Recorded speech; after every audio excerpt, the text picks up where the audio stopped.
Eu sempre achei que eu não tinha muito jeito com criança, achava que eu não tinha muito feeling. Foi um processo um pouco natural trabalhar com criança.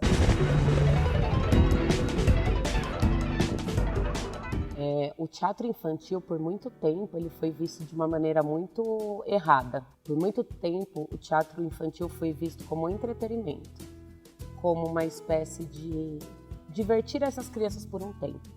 Existe esse tipo de teatro ainda? Existe. E então começou, vai fazer princesa, tem perfil de princesa, tem perfil de menininha e tal, e vamos fazer. Então, quando eu entrei na primeira vez, na primeira festa, que eu olhei aquele sorriso, aquele encantamento, aquele, nossa, é a princesa mesmo, e eles acreditando, aí foi que despertou a vontade. O teatro infantil era visto como uma arte menor, dentro da classe artística mesmo.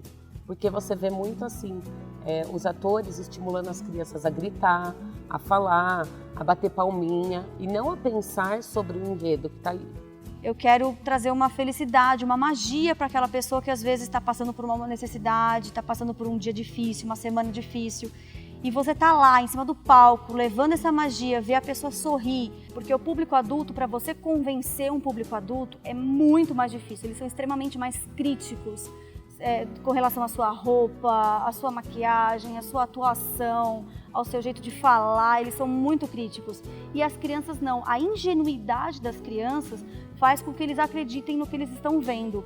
Então, quando eu comecei a trabalhar com teatro infantil na faculdade, com o grupo, a nossa intenção era pesquisar profundamente como você pode abordar temas para criança, temas considerados adultos, mas você pode abordar para a criança de uma forma lúdica, assim como a literatura faz. O ator de teatro infantil, ele tem que se conectar com a plateia, ele tem que cativar essa plateia, mas ele não pode buscar o caminho raso, que é fazer a plateia fazer barulho. Ele pode cativar a plateia de diversas maneiras. Tudo nós temos que pensar para as crianças. Então, na hora de escrever um roteiro, não podem ter palavrão, não pode ter alguma coisa que tenha duplo sentido, e tem que ser uma linguagem fácil que a criança entenda.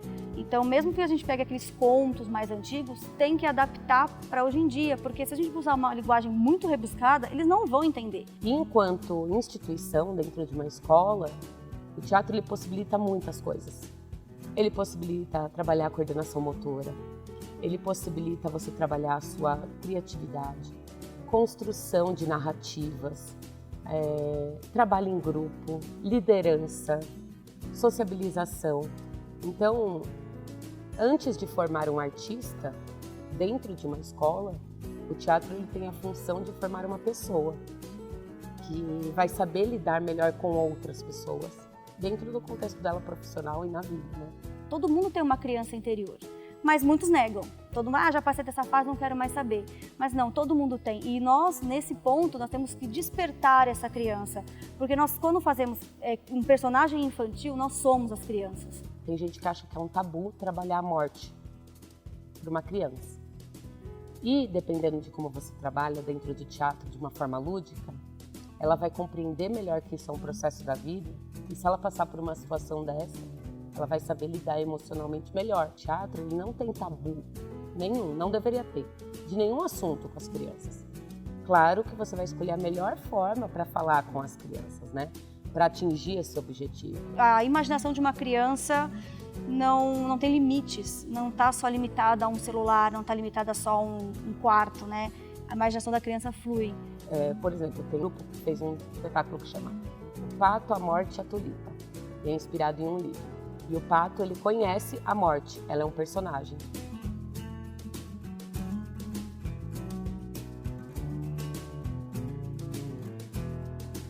E eles viram amigos, e eles vão quebrando esse tabu da morte, até que o pato fica doente e acaba morrendo.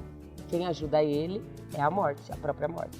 Então, de uma forma muito lúdica, você consegue trazer um contexto profundo. O teatro lhe dá essa possibilidade de trabalhar assuntos, não só o teatro, né, a literatura, enfim, assuntos profundos de uma forma lúdica, que vai trazer para essa criança um conforto ao lidar com essas situações no dia a dia. E a criação, na atuação nossa, é despertar a criança em nós. Então nós temos que acreditar, independente da nossa idade, independente de quanto tempo de carreira tem, independente de tudo isso, na hora que você pisa no palco, a criança não está vendo isso, ele está vendo o personagem, a criação. Então quanto mais você se aproximar dessa criança, você ganha ela. Então você tem que falar na linguagem dela, nos trejeitos dela, no jeito dela, as brincadeiras. Então você tem que cativar de uma forma que a criança acredite naquilo, ela embarque no seu mundo. A construção de um personagem, independente de ser infantil ou adulto, eu acho que é muito pessoal de cada ator. Muito mesmo, muito, muito, muito. É como eu digo essas palavras, encantando a criança e não tratando ela como boba. Não tentando fazer, sou a bruxa, né? Eu até posso fazer uma voz assim, mas que ela tenha um objetivo, sei lá, para divertir, mas que não seja, que eu estou achando que a criança é boba, que ela não vai entender. Então eu já cheguei a fazer personagens, por exemplo, masculino, que falava muito texto, o intuito dele era falar muito mesmo. Então tá, então eu vou falar muito mesmo, não vou falar pausado porque é uma criança. Esse personagem é falastrão e tudo bem se ela perder algumas palavras. Não tratar a criança como boba, acho que é a melhor construção que você tem para esse personagem, na minha opinião. E daí pesquisa de campo, outras coisas, depende do ator, do que ele precisa. Eu já sou muito observadora na vida. Eu já observo todo mundo o tempo inteiro. Às vezes eu falo, nossa, tô olhando demais para essa pessoa e é sem querer. Então isso é um mecanismo que tem naturalmente. Então, quando eu vou construir o personagem, pela verbalização, pelo que ele fala, naturalmente já vem o corpo, já vem uma voz que combina, mas nunca buscando um infantiloide. Acho que é aí que você perde.